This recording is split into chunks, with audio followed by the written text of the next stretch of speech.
তুমি উচ্চতা লাভ করিবে। কাপুরুষতা সহায়ে তুমি বীরপ্রজ্ঞা সাহিত্য লাভ করিবে। হে ভারত ভুলিও না তোমার না জাতি আদর্শ সীতা সাবিত্রী দময়ন্তী ভুলিও না তোমার উপাস্য উমানাথ সর্বত্যাগী সাঙ্গ ভুলিও না তোমার বিবাহ তোমার ধন তোমার জীবন ইন্দ্রিয় সুখে নিজের ব্যক্তিগত সুখের জন্য নহে। ভুলিও না তুমি জন্ম হইতে মায়ের জন্য বলে বুঝেছ। ভুলিও না তোমার সমাজ সেবরাট মোহাম্মদ শাহ মাত্র। ভুলিও না নিজ জাতি মূর্খ দরিদ্র অজ্ঞ মুচি মেথর তোমার রক্ত তোমার ভাই হে বীর সাহস অবলম্বন করো। সদর্পে বলো আমি ভারতবাসী আমার ভাই। বলো মূর্খ ভারতবাসী দরিদ্র ভারতবাসী ব্রাহ্মণ ভারতবাসী চন্ডাল ভারতবাসী আমার ভাই। তুমিও কোটি মাত্র বস্ত্রাবৃত হইয়া সদর পেড়াকে বলো ভারতবাসী আমার ভাই ভারতবাসী আমার প্রাণ ভারতের দেবদেবী আমার ঈশ্বর ভারতের সমাজ আমার শিশুসজ্জা আমার যৌবনের প্রবল আমার বার্ধক্যে বারাণসী। বলো ভাই ভারতের মৃত্তিকা আমার স্বর্গ ভারতের কল্যাণ আমার কল্যাণ আর বড় দিন রাত হে গৌরীনাথ হে জগদম্বে আমার মনুষ্যত্ব দাও মা আমার দুর্বলতা কাপুরুষতা দূর করো আমার মানুষ করো। সবাই হাজার বিবেকানন্দ সুরে সচ্চিদ সুখ স্বরূপায় স্বামী নেতা পাহাড়িনে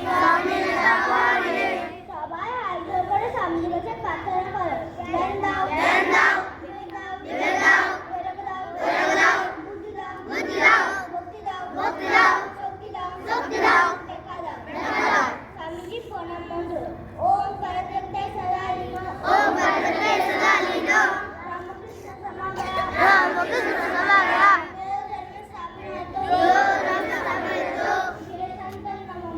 হে সন্তান নমঃ।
সাড়ে ছটার মধ্যে ঘন্টা পড়বে, প্রার্থনা শুরু হয়ে যাবে ছটা কুড়ি। আর বাসে যারা যেমন আসেন, বাসের যে স্যাররা মাস্টারমশাই আছেন তাদের কাছ থেকে টাইমটা জেনে নেবেন। স্বামীজির কথা বারবার মনে হচ্ছে। বলছেন, হে ভাবি সংস্কারগণ, ভাবি স্বদেশ হিতৈষীগণ, তোমরা হৃদয়বান হও, প্রেমিক হও।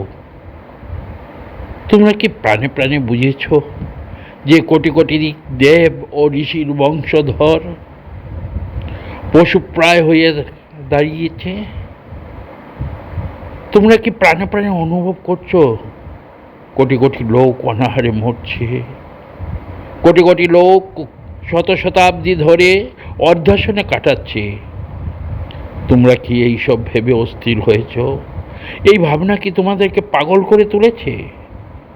দেশের দুর্দশার চিন্তা কি তোমাদের একমাত্র ধ্যানের বিষয় হয়েছে? এবং ওই চিন্তায় বিভোর হয়ে তোমরা কি তোমাদের নাম, যশ, স্ত্রী, পুত্র, বিষয়, সম্পত্তি, এমনকি শরীর পর্যন্ত ভুলেছ?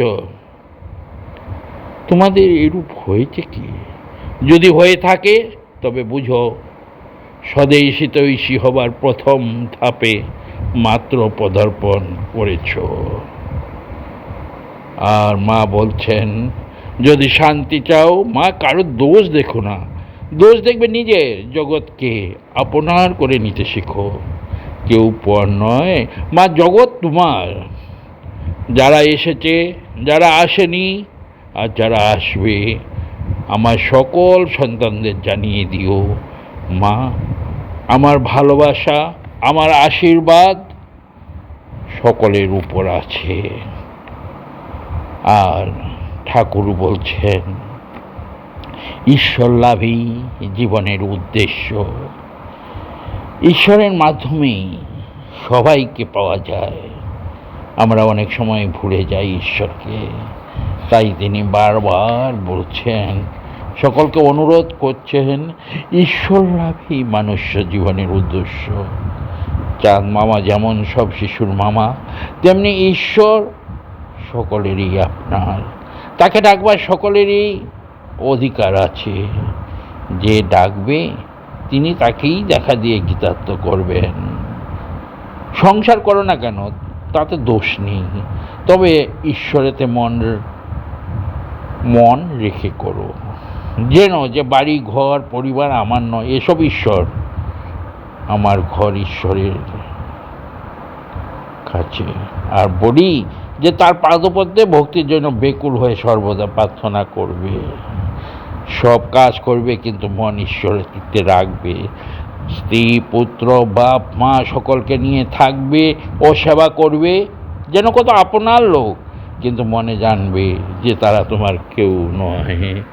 আজ আপনারা দেখতে পাচ্ছেন ছোট ছোট কচি কাচাদের মধ্যে সেই শিক্ষার বিস্তার তুলে ধরছে রামকৃষ্ণ মিশন আসানসোলের মাধ্যমে। এবং সেই কচি কাচারাই পরবর্তীকালে স্বামীজির ভাষায় যে যুবকদের উপর ছেড়ে দিতে হবে। আমরা যদি যুবকদের শিক্ষিত করতে পারি, তারাই সব কাজ করবে। আজ তাদের এই অনুষ্ঠান থেকে মন আনন্দে ভরে উঠবে, আপনাদেরও আমাদেরও। তাই তাদের কথা ভেবেই তারা কি করতে পারছে এবং রামকৃষ্ণ মিশন কি করছে চোখের সামনে দেখতে পাবেন। ধন্যবাদ।